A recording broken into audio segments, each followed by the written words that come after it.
So I would like to welcome you for the afternoon session of this symposium with the first lecture that has a quite interesting title, Making Strange, Hirschfeld-Mack, Klee and the Monoprint and the Avant-Garde Diaspora, which will be discussed with us by two people. The first one is Jane Eckett, who's a Melbourne Research Fellow at the University of Melbourne. She also has been a fellow at the Ian Potter Museum of Art and National Gallery of Victoria in 2018, and she examined over 500 Hirschfeld-Mack works on paper. So I guess that's the ideal person to to teach us about Hirschfeld-Mack. And then the second talk is delivered to us by Elissa. She's currently a PhD candidate at the University of Southern California in Los Angeles, where she focuses on modern art. She was also, among other things, a curatorial fellow in the Department of Prints and Drawings at the Yale University Art Gallery in New Haven, Connecticut. And she guest curated several exhibitions of works on paper. And her talk is about a lesser-known German artist named Renate Geisberg, who made hundreds of drawings depicting scenes of wartime conflict, drawings and woodcuts of war. So I would welcome you all to the floor.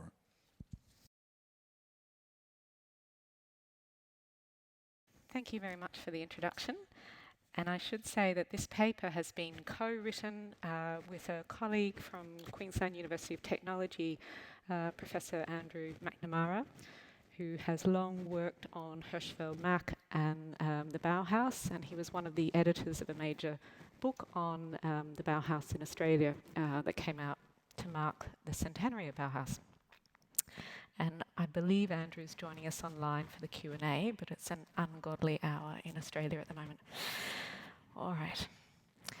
So Ludwig Hirschfeld-Mack is best known internationally for his association with the Bauhaus and for his innovations with the pioneering Farben-Lichtspiele, that is the colour light plays, which are regularly cited in studies of modernist kinetics.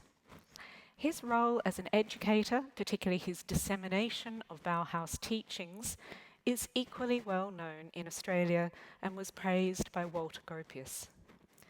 In comparison, Hirschfeld-Mack's innovative use of monoprint has received little international scrutiny.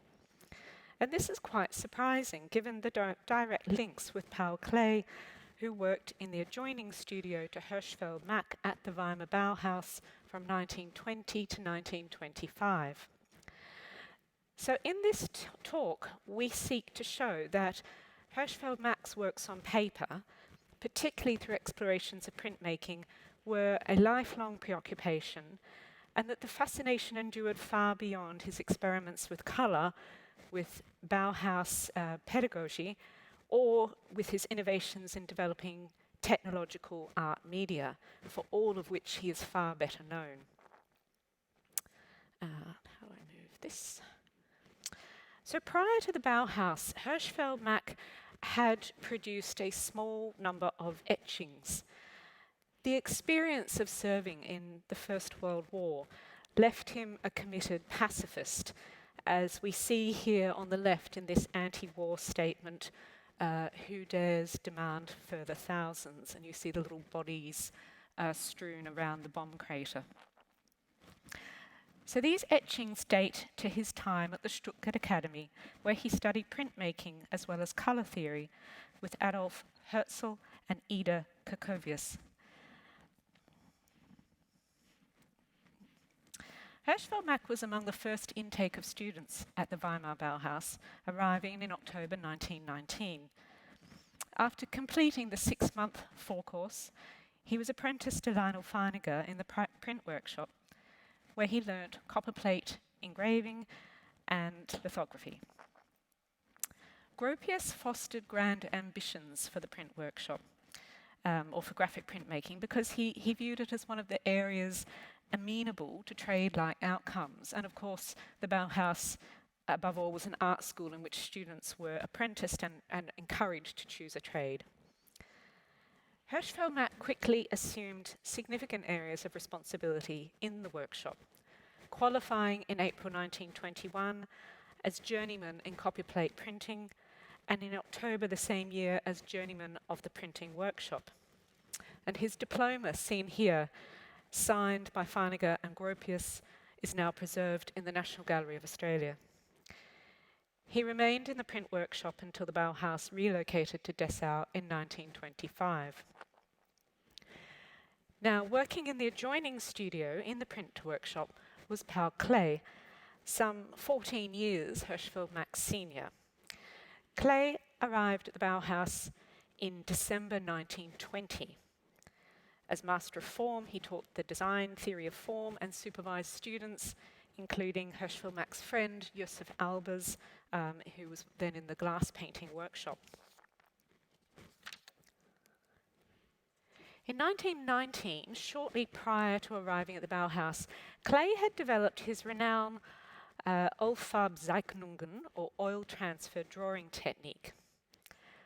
Klee's oil transfer drawings entailed coating a sheet of Japan paper with a thin film of black oil paint or lithographic ink and sandwiching it like a sheet of carbon paper underneath either an existing drawing or a tracing of an existing drawing. And on the bottom, you had a blank support, such as a piece of watercolour paper. When the top drawing was traced with a blunt stylus, like an etching needle, a soft, spidery, granular copy would transfer onto the bottom sheet of the stack. And as we see here in this series of what are regularly taken to be self-portraits, you get these areas of black smudges that record the accidental pressure and passing of the hand over the top sheet. Now, by 1920, Klee had begun applying colour washes, as we see in the Angelus Novus, which was, of course, the image that so inspired Walter Benjamin, who, of course, was the first owner of that work. And colour played an increasingly significant role in Klee's oil transfers, as can be seen in the twittering machine of 2 years later, 1922. So the oil paint of the transfer drawing repelled the watercolour wash, thereby enabling him to produce coloured drawings where the line didn't just bleed into the areas of colour. And this was advantageous, as Klee's dealer at the time, Hans Gold, paid twice as much for coloured drawings as for monochrome. In addition, Klee could keep the original drawing for himself. And these dual benefits of both adding value and retaining the original drawing have been characterised as evidence of Klee's thrift. Meanwhile, in 1921, Hirschfeld-Mack also began experimenting with transfer drawings, but using a slightly different technique, which he referred to as the excuse my pronunciation, Durchdruckzeichnung, or press-through drawings, or sometimes translated as blister drawings. So this entailed a similar process to Klee's, but dispensed with the need for an original drawing, and instead employed just a single sheet of paper. So Mack drew on the verso of that sheet of paper, which was laid onto an ink plate, and the pressure of the pencil, or in this case on screen of the nibbed pen, picked up the ink and created this slightly fuzzy mirror image on the obverse, and the mottled areas, again recording the passing pressure of the hand over the paper. So in composition on screen there, it's the blue ink drawing on the reverse, and that's my terrible little snapshot there, that has produced in mirror image the slightly fuzzy brown image on the obverse. So in Hirschfeld-Mack's technique, paper constitutes both the image and the matrix. It holds the print in effect. And it's simultaneously holding and receiving the image. Now, both Hirschfeld-Mack and Klee's processes had their antecedents in Gauguin's traced monoprints made in Tahiti between 1899 and 1902. However, While Klee's process essentially duplicated an existing work, and as we've seen, added value through the colour, Hirschfeld-Mack's approach aimed primarily at rendering drawing strange by introducing this element of chance. And we see this element of strangeness in these two works, which are among the earliest known of Hirschfeld-Mack's press-through drawings. Both are in the Museum of Modern Art in New York. They're both printed in black ink on this very thin Japan paper. The soft, fuzzy lines in both have really a textural quality, while the paper has been rubbed on reverse with varying pressure to get these areas of grey and black. Another pair of works, similarly very, very small and printed on thin tissue, are in the National Gallery of Victoria. And again, we see here Hirschfeld-Mack experimenting with shading different areas by rubbing the back of the paper. Now, these two works are undated. They're conventionally dated sort of circa 1920s. You could safely put a date of circa 21, 22 on them, based both on their similarity to the works in MoMA and on the form of the signature, which Ludwig Mack, so Mack being his mother's maiden name, which he adopted while at the Bauhaus. And the thin tissue support, or Japan paper, was not amenable, it should be said, to the addition of watercolour, as Klee had used. And so the particular paper chosen has very discreetly shaped the outcome of the final work.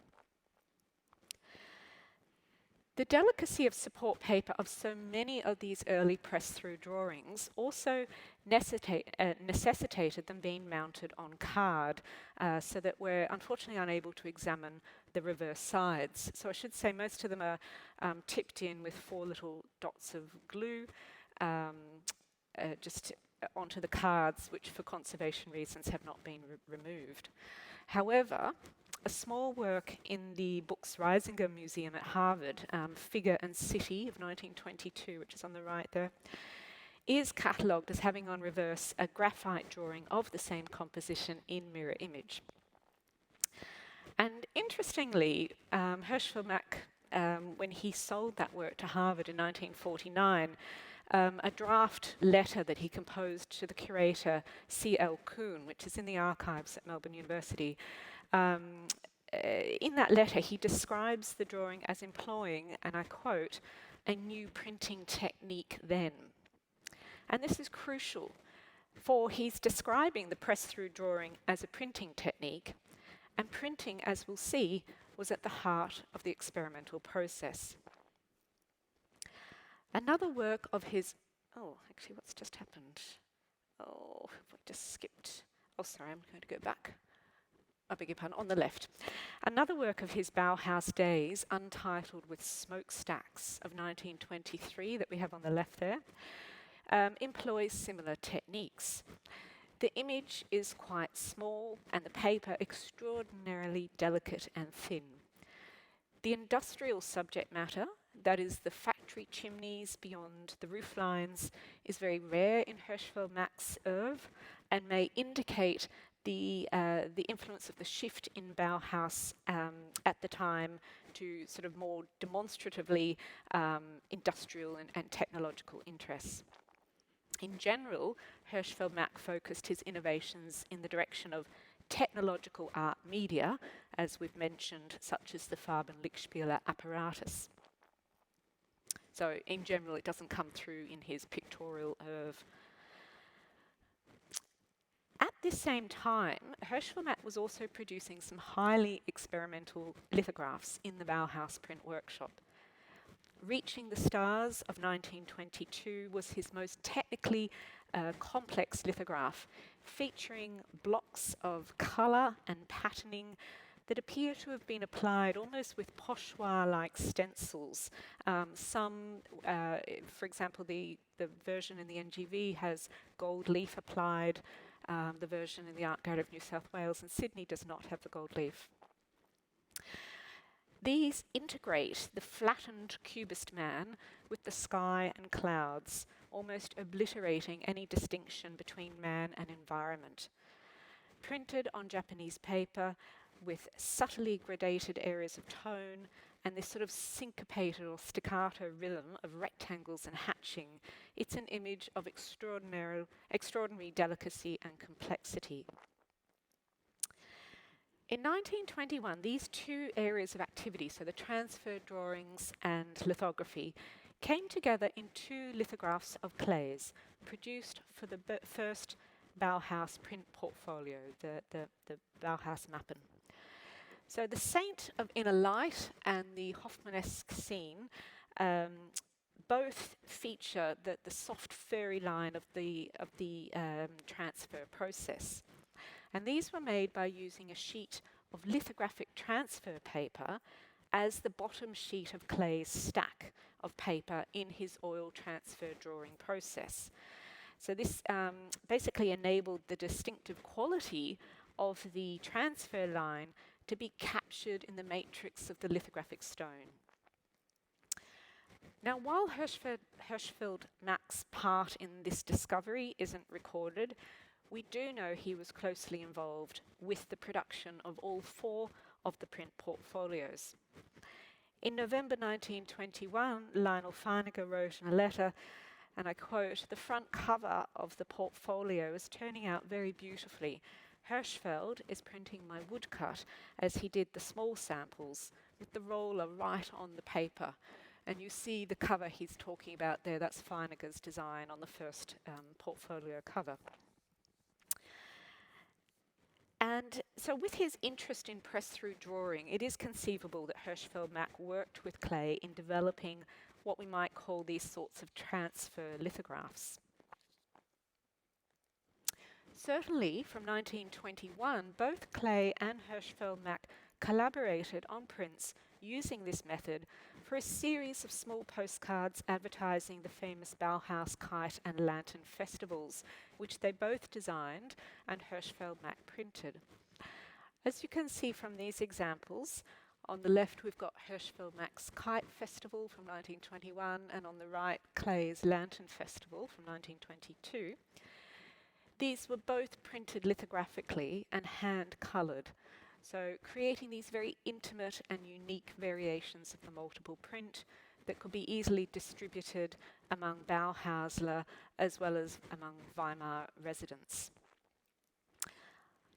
Other postcards they produced advertised Bauhaus exhibitions, as we see in these two examples of 1923.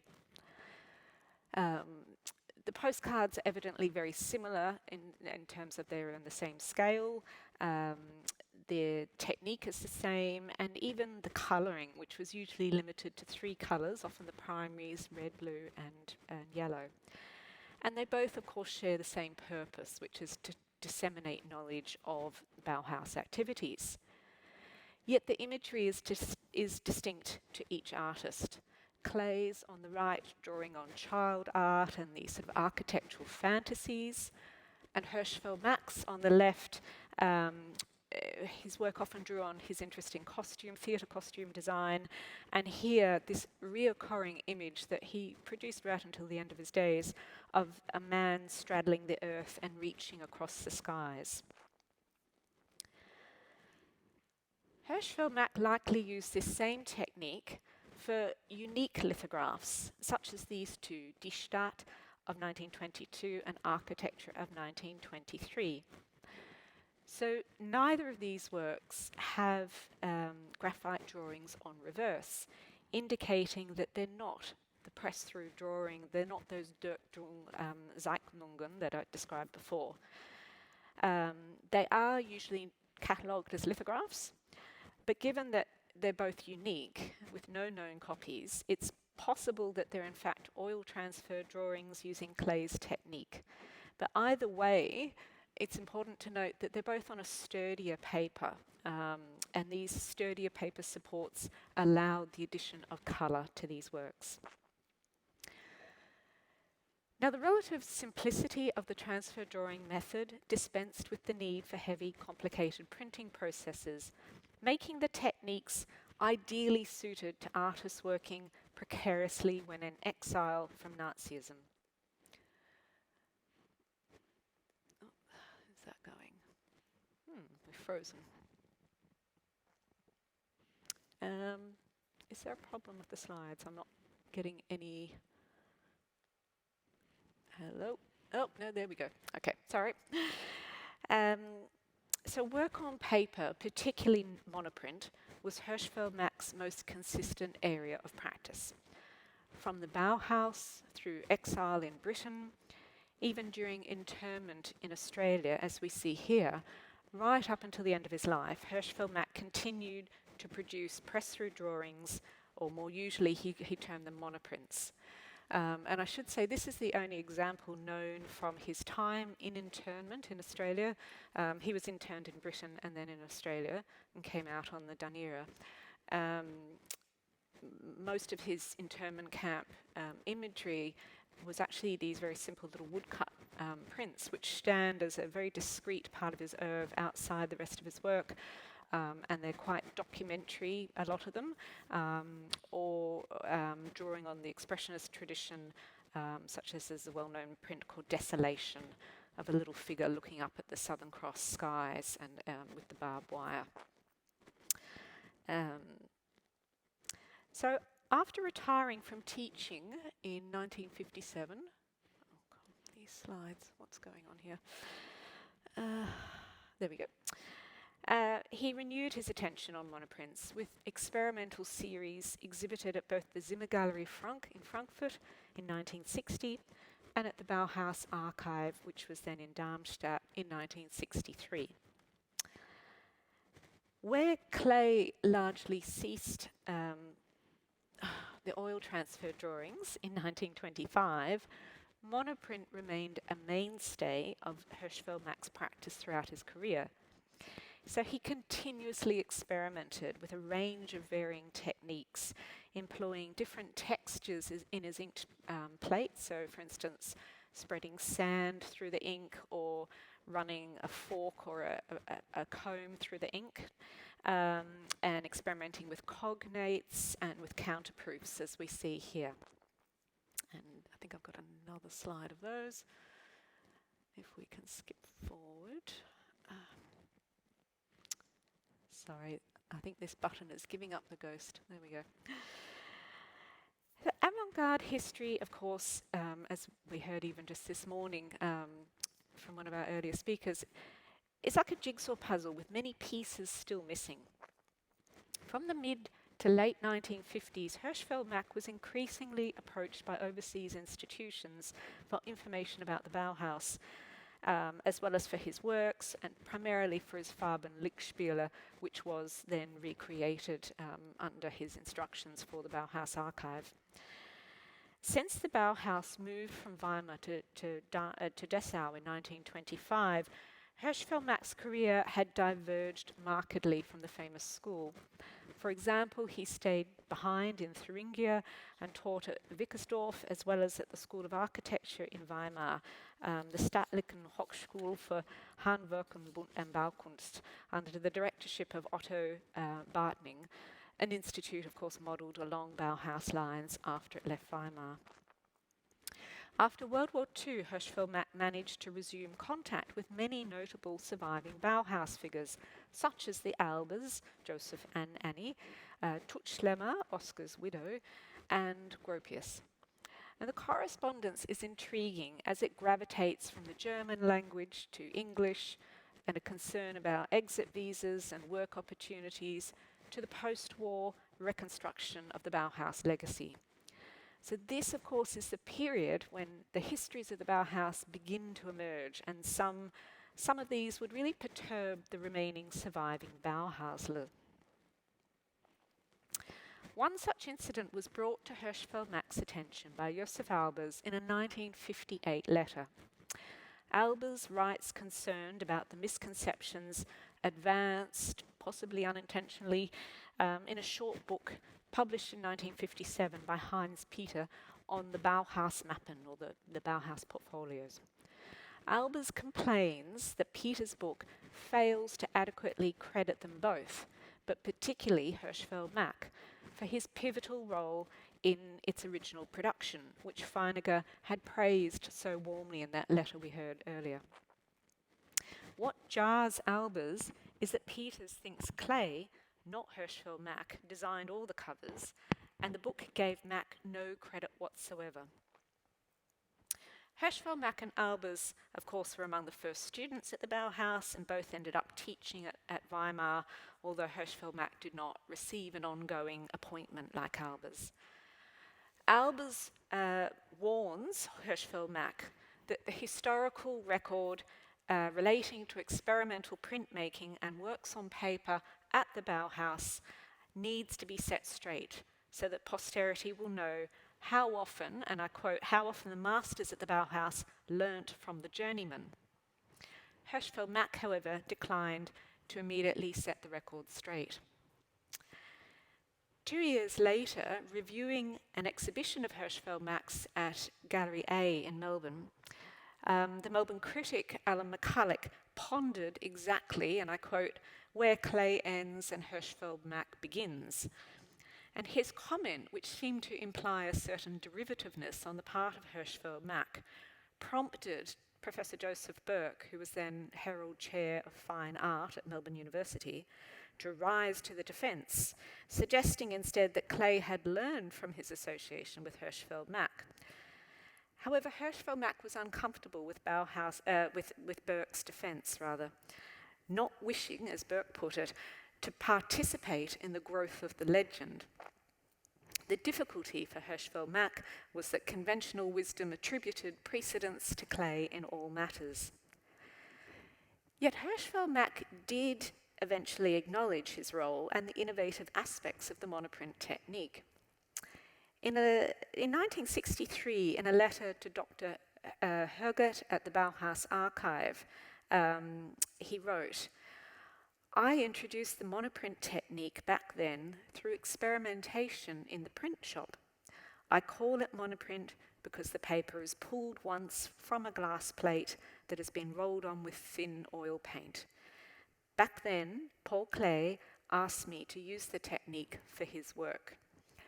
And this letter has only just recently been published for the first time in a biography that came out last year on Hirschfeld-Mack, drawing on research of about 30 years from Resi Schwarzbauer and the artist's grandson, Chris Bell. So Hirschfeld-Mack's very modest claim merits attention. As we have seen, Klee's oil transfer technique predates Hirschfeld-Mack's press-through drawing technique, which he refers to interchangeably as monoprint. However, the introduction of lithographic transfer paper to the monoprint process was very likely Hirschfeld-Mack's innovation, developed by him in the Bauhaus print workshop and enabling both Klee's first two prints for the Bauhaus Mappen and the Bauhaus postcards to be made in multiples, as we've seen.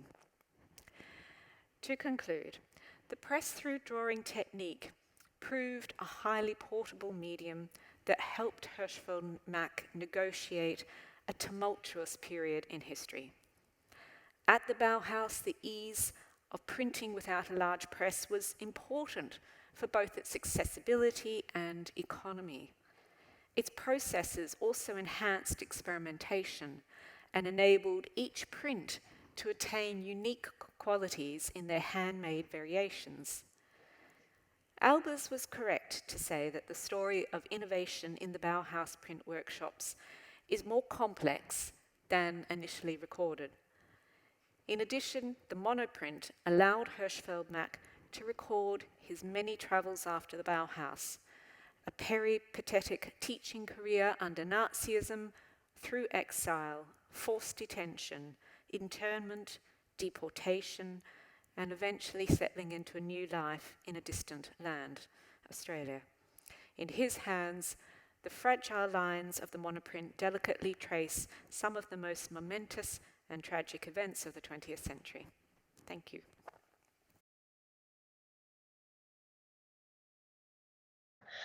Thank you, Laura, and the organizers for putting together this fantastic conference. I'm currently in Los Angeles, California, so being able to present on a screen is new for me, but also exciting, and I've been able to catch some of the other talks, and they've all been fantastic, so I'm excited to be here. Process and Politics, Renate Geisberg's Drawings and Woodcuts of War. Between 1937 and 1951, little-known German artist Renate Geisberg made hundreds of drawings and several woodcuts depicting scenes of physical destruction, psychological trauma, and death. In these images of war, impassive soldiers march through open terrain, fearful and exhausted refugees trudge and huddle along crowded roads. Dead bodies lie among bombed-out buildings. Although inspired by the actualities of World War II and Nazi rule, the scenes Geisberg portrayed drew from her imagination. Straddling the real and the fictive, the images are not easily categorized. They're not the testimonials of a witness, illusions of a distant reality, or fantastical imaginings. Rather, they're the personal expressions of an artist living through demanding and devastating times. Examining the socio-political context and biography, as well as artistic process, techniques, materials, and visual composition and form, I explore how Geisberg's artistic practice functioned as an act of political action and resistance, yet one that is not straightforward. Her objects are imbued with layered and multiple meanings. Extant scholarship has demonstrated the importance of artistic practice to both the perpetrators and the victims of Nazi brutality, and has mined the persecution of the European avant-garde by the Nazis. However, research on the practices of artists like Geisberg, whose positions on Nazism and relationships to the Nazi Party are unknown, and whose works are fraught with ambiguities, is still lacking. This paper will, I hope, encourage new ways of thinking about the material, conceptual, and psychological complexities that underlay the creation, purpose, and potentialities of avant-garde works on paper produced in Nazi-occupied territories. Like much European avant-garde art, Geisberg's work draws on the history of art while also proclaiming itself decidedly contemporary. With brush and black ink, Geisberg laid down broad strokes, building up large-scale images that are constituted by striking contrasts between black and white forms. The resulting drawings resemble woodcuts, and indeed Geisberg occasionally realized her drawings in equally large woodcut form. On the right here is the woodcut, on the left is the drawing.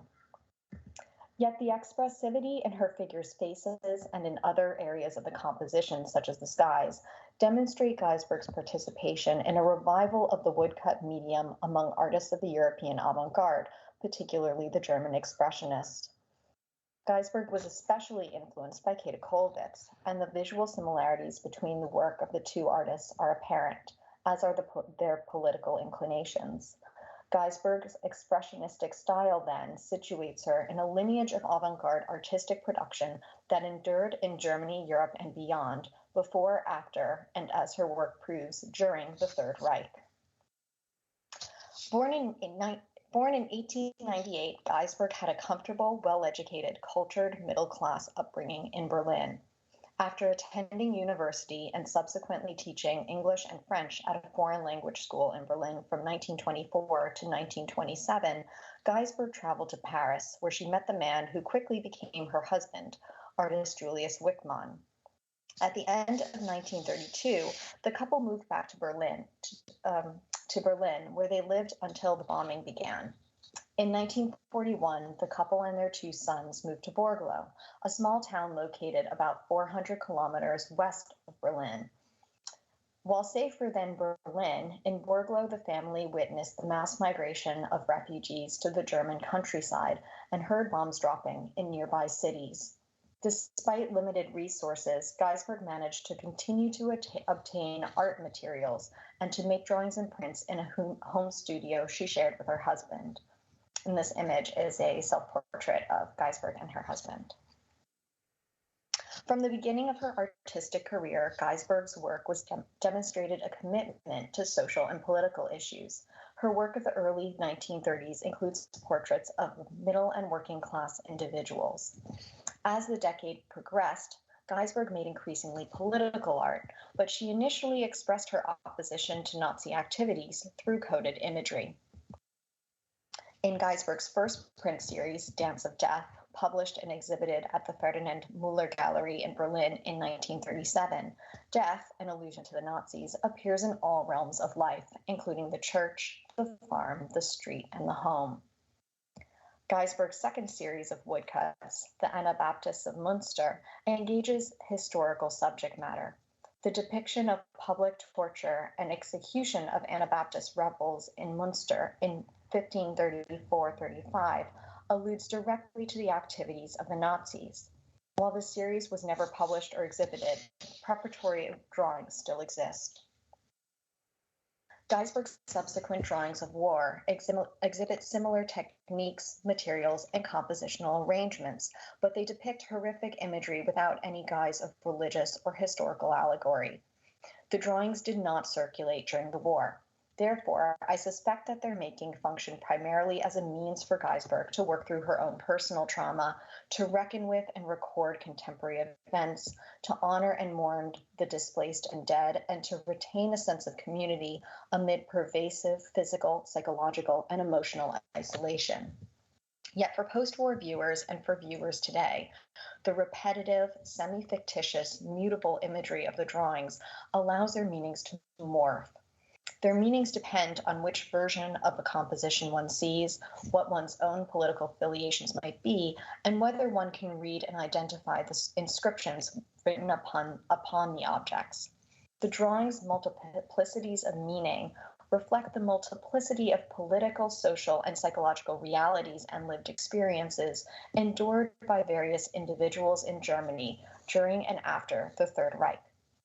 Thus, Geisberg's drawings are part of a larger group of wartime images that continue to help shape the legacy and ever-shifting historical narrative of the Nazi regime and World War II to this day.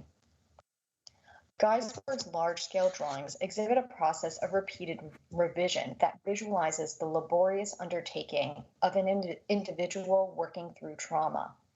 They're composed of graphite underdrawings, brush and black ink overdrawings, and corrections in white gouache and on pasted pieces of paper. So in the upper right here, you can see some of the white gouache, and in the lower right, you can see a pasted piece of paper where she's reworked the figure.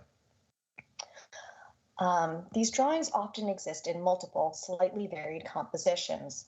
Geisberg's work process thereby recalls the repetition compulsion that Freud says replaces the impulse to remember and embodies the transference of the forgotten past. The fact that Geisberg made these images during the time of the traumatic events to which they refer, however, complicates the backwards-looking lens through which Freud views the compulsion to repeat. Geisberg's repetitive art-making process is driven by an effort to recall, reckon with, and transmit the past, not retroactively, but in the very moment of its occurrence. Moreover, her aim appears to have been not to directly record real events, but instead to creatively capture the ethos of the moment. The material and compositional fragmentation seen in Geisberg's drawings similarly visualizes trauma by conveying a sense of fracture and disembodiment. Constituted through contrast between black and white forms, the images are inherently fragmentary. They cohere only by means of the relationality between different forms. For example, in this drawing, titled Traitor, the black marks in the lower right part of the composition are only comprehensible as footprints when seen in relation to the mass of soldiers just behind, marching into the distance. The pasting of a new scrap of paper over the figure's legs, at right, you can see it in detail, suggests a material fragmentation that's at once pragmatic, paper was scarce and expensive during the war, and theoretically relevant. Despite the collage element, however, the legs do not appear detached from the rest of the body, but seamlessly attached to it. Nonetheless, the material fragmentation of the composition reflects the disjointedness inherent in Geisberg's art-making process and in wartime life and society more generally. In contrast to Geisberg's representations of dead figures and of soldiers, whose faces are often obscured or indifferent, her representations of refugees often display highly expressive facial features. In this way, Geisberg emphasizes civilians' personal lived experiences of the war. According to both her sons, Geisberg's subjects and scenes were all imaginary, despite being inspired by real-life events. Geisberg's imagery correspondingly lacks specificity. None of the scenes are set in an identifiable location, and in her drawn studies, Geisberg often changed the backdrops behind her subjects multiple times. The perspective of the artist and the viewer is similarly inconsistent and, at times, unsettlingly ambiguous. In a scene of a mass shooting, we stand just outside the fence, yet just behind or next to the perpetrators, begging the question, are we another helpless victim or another murderous soldier? In another scene, we're face to face with a woman kneeling among the ruins. The relational position that the artist and viewers hold towards this figure is also unclear. Are we companions, witnesses, perpetrators, embodied observers, or something else altogether? This ambiguity makes the images all the more powerful because it requires that viewers interpret the images and thereby confer certain ethical statuses and responsibilities upon themselves. In this image, for example, we look directly at an elderly woman seated on something, perhaps a suitcase, along a roadside as soldiers march by. Although she looks directly towards us, the woman's eyes, wide with fear or anguish, appear unfocused, disengaged, inward-looking. She doesn't seem to see us. Meanwhile, a young girl and boy stand above her and above us, watching the soldiers, one of whom turns his head to look at the girl. The position of the artists and viewers is not aligned with the soldiers, nor with the young people. Instead, it parallels the elderly woman. Yet our frontal, indeed confrontational gaze is not returned by the woman, and so we're charged with determining not only her story, but also our own role in the scene in which Geisberg has placed us. A drawing of a woman looking out over a ruined city, dated 1951 and titled Woman Before Ruins, exemplifies the dilemma of viewer positionality that Geisberg's images pose. Watching the woman from behind, we're both a companion and a witness. We simultaneously share her psychic border space, to use Bracha Ettinger's phrase, and stand outside of it. In other words, our encounter with this figure is characterized by our ability to share her perspective and simultaneously our inability to know her and her story. The city could be any city. The woman could be any woman. She carries a bag. Is she returning home? Is she lost? Is she homeless? The symbolic function of the figure is powerful. Geisberg's non-documentary approach to image making prompts viewers to imagine the personal stories of the figures she depicts. Geisberg thus enables us, as viewers and as participants, to make choices, to have agency, and to empathize with her subjects. This image expands in meaning in yet another way. It resembles a photograph published in May-June 1940 in the French edition of Signal, a Nazi propaganda magazine. The photograph shows a German soldier on the Western Front, overlooking a town that's under attack. I don't know whether Geisberg ever saw this photograph. Signal wasn't distributed in Germany. Nonetheless, her composition is uncannily similar. It, too, depicts a figure from the back, looking out over a destroyed town below. However, the soldier is replaced with a female figure, evoking a very different narrative of post-war homecoming or homelessness, not of mid-war battle and conquest. Geisberg's composition also relates directly to images commonly found in the genre of so-called rubble films that became popular in Germany in the post-war period. Put in conversation with both the Nazi propaganda photograph and the post-war film still, Geisberg's drawing suggests a network of image making that spanned political positions and temporal moments, that is, pro and anti-Nazi, mid and post-war. Geisberg's intention to reproduce and circulate her imagery as prints suggests that she intended for her wartime work to participate in a public dialogue of artistic production. We might speculate that Geisberg anticipated a post-war and post-Nazi future in which her images would both engage with other related images and aid the healing of a traumatized society. While this vision was never realized, a few extant prints prove that ultimately a few images were printed singly, although when, during, or after the war is unclear. These are 2 woodcuts after drawings. Where she made these prints, however, is ascertainable from the prints themselves. Tears in the paper of Geisberg's extant woodcuts indicate that she printed these herself in her studio using minimal means. She probably laid the large sheets of paper on top of inked wood blocks and pressed them by hand. The fact that she undertook the laborious tasks of carving and moving the large, heavy wood blocks by herself, or possibly with the help of her husband, underscores Geisberg's sense of urgency.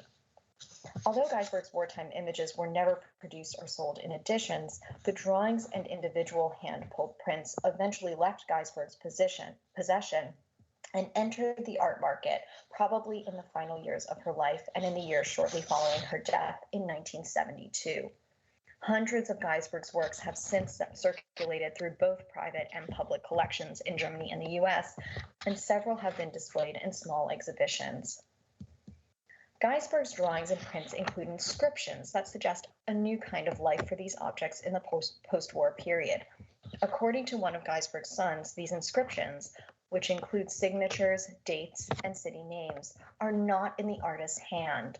Assuming this is correct, we might conclude that the inscriptions were written by another hand, likely at the time the objects left the family's possession.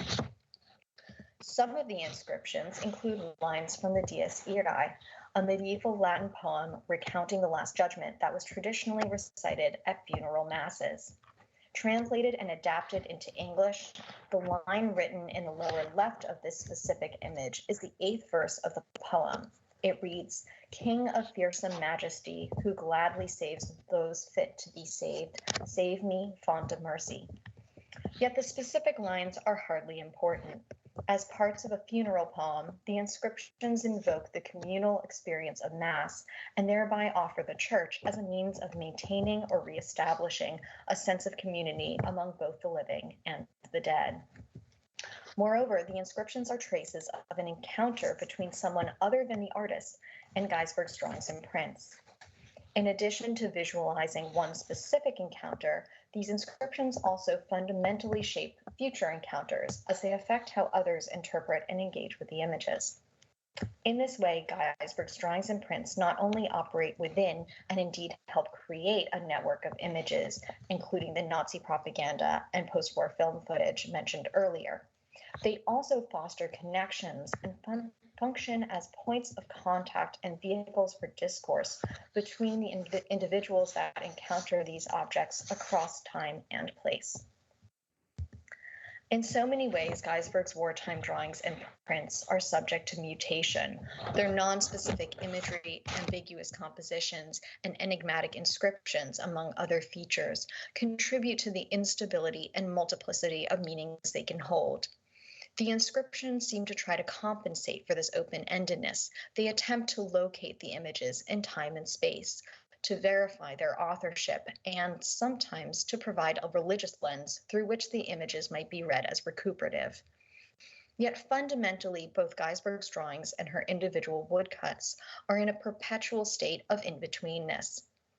Awaiting translation into the final form of a print edition, a translation that never occurred, these objects exist perpetually in a state of paused or alternatively never-ending creation. The physical, visual, and conceptual gaps, fractures, and inconsistencies that we see in these objects point to the underlying rupture of the context in which they were created, that is, total war and incomprehensible inhumanity. The art making that began as a means of coping with and working through the personal trauma of the artist now serves as a valuable means through which we can continually imagine and reimagine the many different human experiences and realities of the Nazi past. Seen in this light, the polysemy of these objects invites a broader discussion of how we might approach these objects today. Do we need to choose whether to treat them as aesthetic or historical objects, or can we accept them as both by acknowledging the extreme circumstances under which Geisberg put herself and her family at risk, in order to stage an act of political resistance through an attempt to depict the horrific, the inhumane, the unimaginable. Thank you.